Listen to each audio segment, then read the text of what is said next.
Oke, bismillahirrahmanirrahim. Assalamualaikum warahmatullahi wabarakatuh. Yo, assalamualaikum dosto. Ya, kembali lagi di channel Mr. Joe, Polyglot Nyasar. Bonjour à tous ya. Bonjour à tous. Comment allez-vous? Ya. I hope you're fine ya. Jadi harap semuanya sehat-sehat saja. Dan jangan lupa tetap patuhi protokol kesehatan ya, pakai masker, cuci tangan. Dan kalau keluar jangan lupa bawa hand sanitizer ya. Oke. Jadi ya, hari ini dosto, aku akan membahas ya salah satu hal yang paling umum ditemui di India. Nah, dan ini berkaitan sama kuliner atau makanan. Nah, apakah itu? Dap, intro dulu.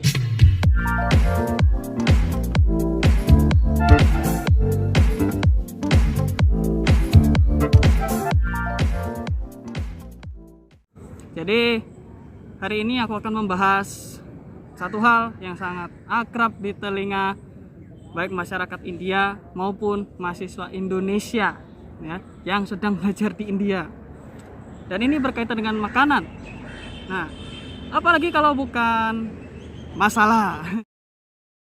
Nah, oke. Jadi apa itu masalah dan kenapa dinamakan masalah ya? Kok nggak nama lain aja gitu kan? Oke, masalah kalau di India itu diartikan ya atau diterjemahkan ke dalam bahasa Indonesia itu menjadi bumbu.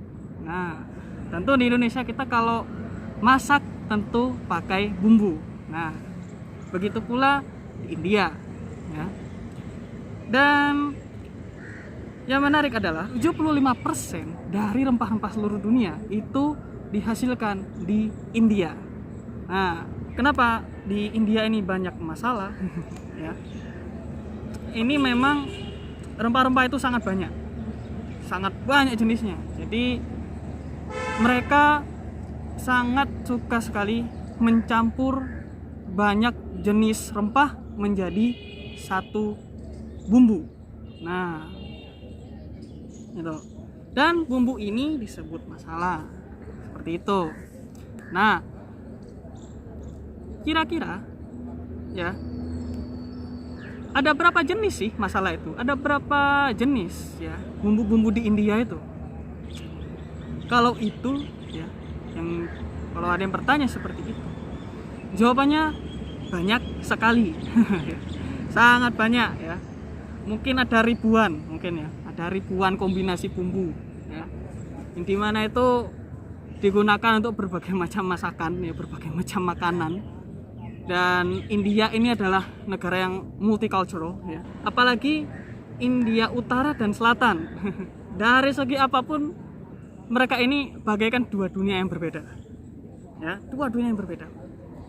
Nah, oleh karena itu, karena negara ini begitu diverse ya, begitu beragam masyarakatnya, kemudian latar belakang budayanya, maka bumbu-bumbu masakannya pun berbeda ya.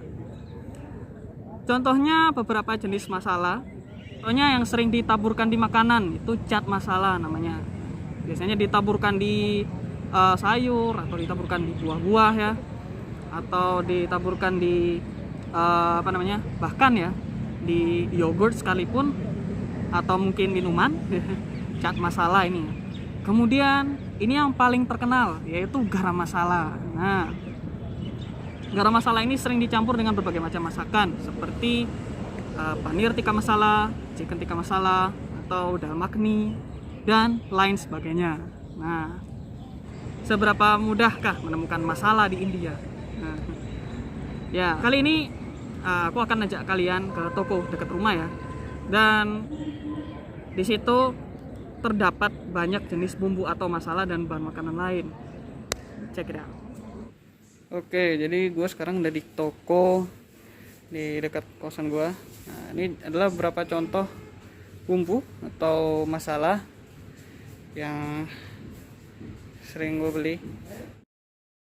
Gunanya masala ya pasti sudah bisa ditebak ya, yaitu untuk makanan ya, untuk menambah rasa, bahkan untuk menguatkan rasa, istilahnya menguatkan cita rasa. Dan cita rasa makanan khas India itu ya dari masala itu. Nah, bahkan tidak jarang ya, satu makanan itu bisa terdiri dari 2, 3 atau bahkan beberapa jenis masala sekaligus. Dan itu yang membuat masakan India tuh begitu beda lah dari masakan lain di seluruh dunia. Rasanya pun ya nano-nano sih. Ya tergantung dari lidah kita bisa menerima atau enggak gitu ya. Nah, kemudian ya, apakah teman-teman dari Indonesia ini suka masala? Nah, jawabannya tergantung. Nah, tapi kebanyakan sih ketika pertama kali mahasiswa Indonesia sampai di India, mereka tuh biasanya kurang suka dengan masala karena rasanya yang emang nggak familiar di lidah istilahnya. Ada yang asem, ada yang rasanya pedes-pedes gimana gitu, ada yang rasanya mungkin ya nggak bisa dijelasin lah gitulah rasanya. Rasanya tuh bener-bener unik gitu, sehingga nggak langsung masuk di lidahnya orang Indonesia. Apa saja ingredient dari masala? Apa saja bahan-bahan yang digunakan untuk membuat masala? Nah, untuk kali ini ya, karena masala itu jenisnya banyak, aku ambil yang terkenal aja. Salah satu contoh yang terkenal, yaitu garam masala. Oke, jadi berikut ini adalah bahan-bahan dari garam masala. Nah, pertama adalah fennel seed. Aku nggak tahu bahasa Indonesianya ini apa, tapi kalau kalian ada yang tahu, mungkin bisa disebutkan di kolom komentar ya. Fennel seed ini apa? Karena asing banget, aku belum pernah dengar. Kemudian bay leaves. Bay leaves ini daun salam kalau bahasa Indonesianya. Banyak pasti dari kalian yang masak mungkin kayak kari atau mungkin opor itu pakai daun salam. Nah, sini daun salam dimasukkan. Nah, kemudian black pepper and white pepper. Jadi lada atau merica ya, merica hitam sama merica putih. Tapi bukan dalam bentuk serbuk ya, dalam bentuk masih bola-bola itu. Jadi yang belum ditumbuk. Kemudian yang keempat ya, yang keempat itu adalah clove. Clove ini artinya cengkeh. Ya, cengkeh. Nah, kalian pasti tahu cengkeh ya. Cengkeh ini di India ini sangat sering ditemui. Apalagi kalau pas aku beli ya biryani, itu biasanya tiba-tiba ada gitu cengkeh itu di nasinya tuh ada cengkehnya. Aromanya khas banget. Nah, kemudian nomor 5, cinnamon ya, atau kayu manis. Dan bisa juga menggunakan daun kasia ya. Kasia ini sepertinya mirip cinnamon juga, tapi aku agak kurang tahu ya kasia ya. Nah, ini cinnamon itu dimasukkan dalam campuran garam masala ini. Nah, kemudian ada mace. Ya, nomor 6 ini mace. Nah, mace ini apa? Mace ini adalah, kalau aku lihat penjelasannya di ini ya, ketika aku browsing, mace ini apa? Mace ini ternyata adalah bagian luar dari kemiri. Ya, kacang kemiri. Kemiri ini bahasa Inggrisnya nutmeg ya. Kemudian yang nomor 7 ada kardamom. Apakah itu kardamom ya? Asing banget kan. Nah, kardamom ini sebenarnya cukup mudah ditemui ya di Indonesia, yaitu kapulaga. Nah, kapulaga kalau di India disebut elaichi. Nah, kapulaga, baik itu kapulaga hitam atau kapulaga hijau, ya itu bisa digunakan untuk garam masala. Kemudian nomor 8 ada cumin. Cumin ini adalah jinten. Nah, jinten. Kemudian koriander. Koriander ini adalah bubuk ketumbar. Nah, bubuk ketumbar atau bisa juga biji ketumbar ya. Bubuk ketumbar yang belum dihaluskan tentunya ya. Kemudian yang terakhir adalah ada chili powder ya. Chili powder atau bubuk cabai kering ya. Nah, jadi ada berapa total bahannya? Total 11 rempah-rempah yang dijadikan satu, dan itu menjadi garam masala ya, menjadi satu jenis bumbu. Kemudian cara membuat garam masala itu gimana? Gimana? Atau cara membuat masalah? Oke. Cara membuat masalah adalah ya ke rumah orang terus bakar rumahnya. Ya. Sorry bercanda nggak gitu ya. Bikin masalah jangan kayak gitu. Bikin masalah yang ini aja. Jadi masalah bumbu ya, bukan masalah dengan orang atau masalah dengan si dia. Ya. Oke, jadi cara membuat masalah pada umumnya adalah dengan cara ya rempah-rempah yang disebutkan tadi itu disangrai, alias dimasak tanpa minyak sampai benar-benar kering. Kemudian rempah-rempah tersebut dihaluskan dengan menggunakan alat tumbuk ya. Mortar and pestle bahasa Inggrisnya, alat tumbuk ya. Yang lebih cepat bisa pakai blender. Nah, seperti itu. Kemudian ya, jadi setelah tadi bahan-bahan tadi dijadikan satu ya, disangrai dijadikan satu. Buat apakah garam masala ini? Nah, setelah ditumbuk ya atau dihancurkan, maka bumbu ini siap digunakan untuk berbagai macam masakan. Nah, seperti contohnya chicken tikka masala atau paneer tikka masala atau juga dal makhani tuh. Dan biasanya dicampurkannya di awal-awal ya. Kalau untuk dal makhani dia di terakhir pas kita mau di bagian akhir pas kita mau menyajikan. Nah, tuh.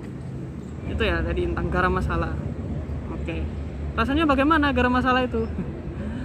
Kalau nggak dicampur makan sama masakan, rasanya bener-bener aneh ya. Kalian nggak akan familiar dengan rasanya, gitu. Nggak bisa jelasin. Akan tetapi, kalau kalian sudah campur di makanan, maka ya rasanya bener-bener enak banget. Misalnya dia menambah richness ya. Rasanya makin kaya dengan rasa masakan kalian tuh. Nah, bagi teman-teman yang ada di Indonesia ya, atau di negara manapun mungkin kalian sebenarnya bisa menemukan garam masala di supermarket ya.